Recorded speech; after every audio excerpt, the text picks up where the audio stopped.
So in F124, the biggest thing that you're going to do is create a career mode. It's practically most and all the things that you can do in this game. And the question is, how do you make the best one? That is going to be the big thing, because we have a few options here. We have the driver career, we have the My Team career, the two-player career, and also the challenge career.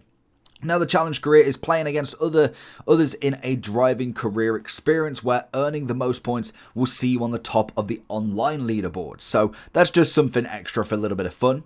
We also have the two-player career, which is really cool. Take on the entire F124 career with a friend by your side. Play competitive or cooperatively. Manage R&D, rivalries, contracts, and more in your bid for the drivers and FIA Formula One Constructors World Champion. So that's really cool if you've got like a brother or someone who's in the house with you, and obviously you can race either at the same time, or you can, I don't think you can do it in waves. It must be at the same time. Then we obviously have the My Team career. So this is two different things you can do. The driver career is going to be focused mainly on the driving side. I think that's kind of sounds normal, but you know what I mean? It is just you as a specific driver, whereas the My Team take control and drive for your very own team. See if you have what it takes to take them to the top of Formula One. So that's going to be based on the brand itself. So if you are doing something like this is going to be based on basically either you're a newcomer, a midfielder challenger, or a championship contender. Now, when it comes to a lot of this, depending on how hardcore you are with this, I'd always start as a newcomer. The championship might be good if you want to kind of get your feet wet a little bit to start with, and then you want to go and really give yourself a challenge. That's fair enough. But if you was to go into the newcomer, you obviously have got the two different options, and you'll have the same in the driver career of a full season or a custom season.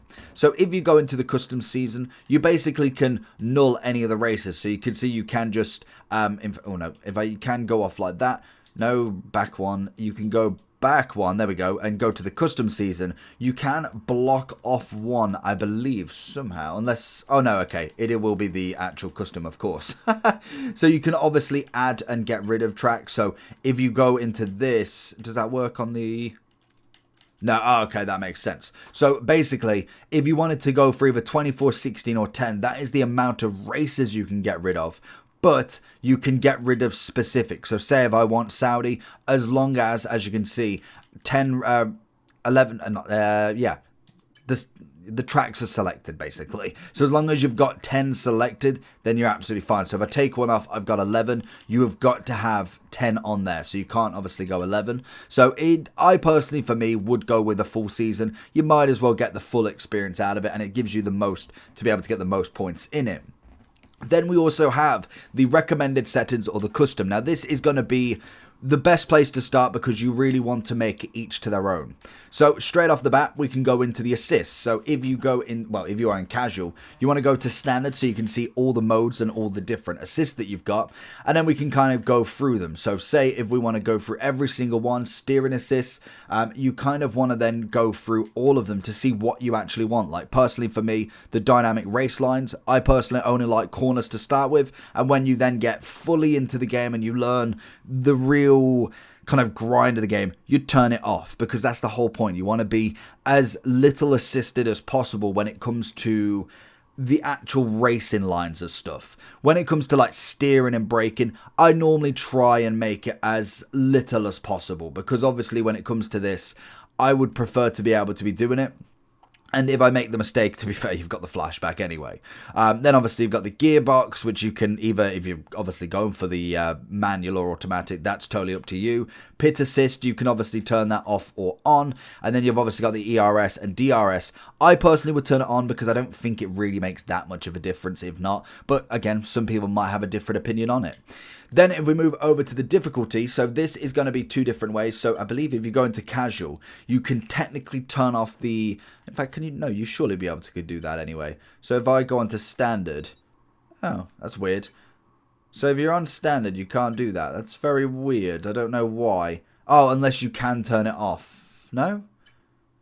I don't get why you can't do that. So what you've got here basically is you've got the adapted AI, which I think is better.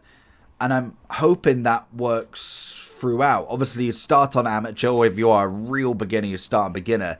And then basically from there, as long as you've got it on, the AI or the computer will get better, so it will adapt and suit for the inexperienced drivers and go up. So I suppose if you are going into more the standard, you just go to the AI difficulty and set it. So it says there you've got AI difficulty medium, easy, so you could bring it up yourself, depending on your level. That will all depend on you. What I would start with if you are a beginner is start on beginner, but then what you do is you have it adaptive, so you make sure you keep that on beginner if you are brand new, because it will get better. And once you think like maybe you've gone into the amateur and you're like, okay, I'm still beating these pretty comfortably, then you want to change it over and you can kind of go up the ranks. Maybe you start at a 30 and just bring it up, because realistically, you don't want to go and beat somebody every weekend consistently with no problem whatsoever. The big thing this year, and I think it's been really good to have a go at, is the actual literal AI, the handling of your opponent and the computer cars. They are really aggressive this year, which is actually makes a good drive, to be honest.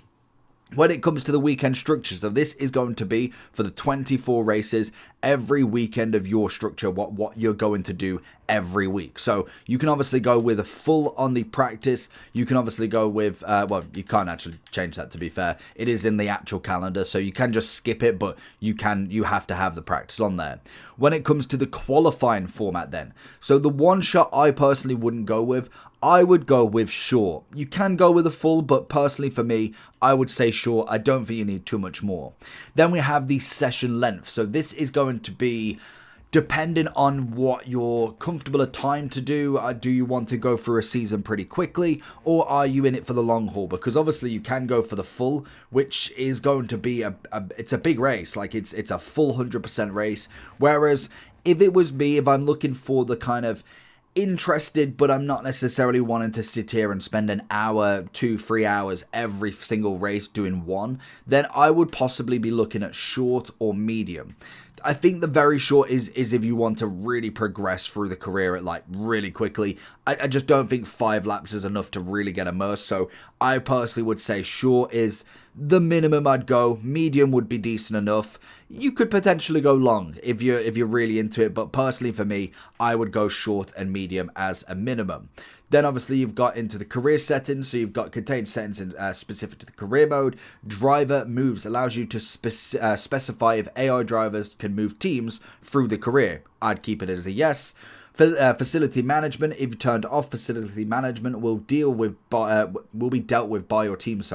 You can still access the facility screens at any point. I would just keep it on. Then we have R&D management, will be dealt with your team. So if you turn it off, basically you don't have to do it. It obviously will not develop any upgrades. So I just leave that on personally.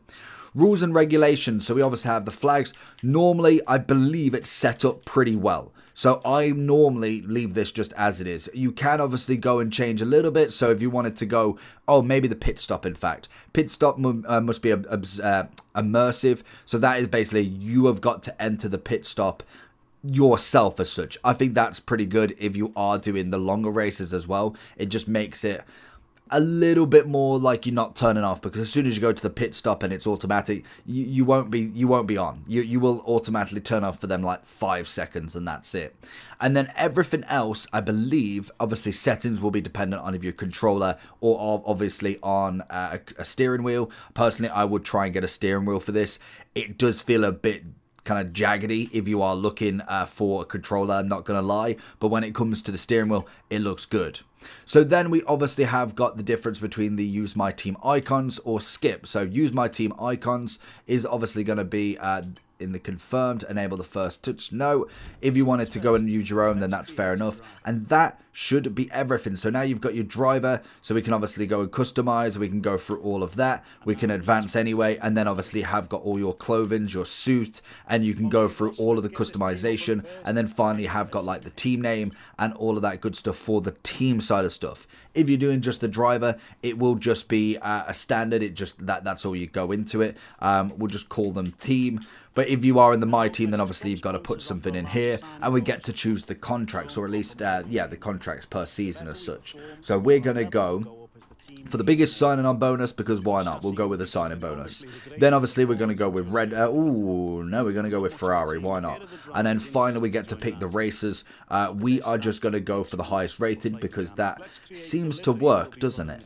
And then obviously we've got the setup of obviously the F1 car. So we've got the sponsor decals, we got all of that you can put on. So you can actually make a decent team and make a good go of it. Then obviously you can make the badge as much as you want. And then you advance and you are into your season. That would be how I set it up. Let me know down below how you would. And I'll catch you all for the next one. Peace.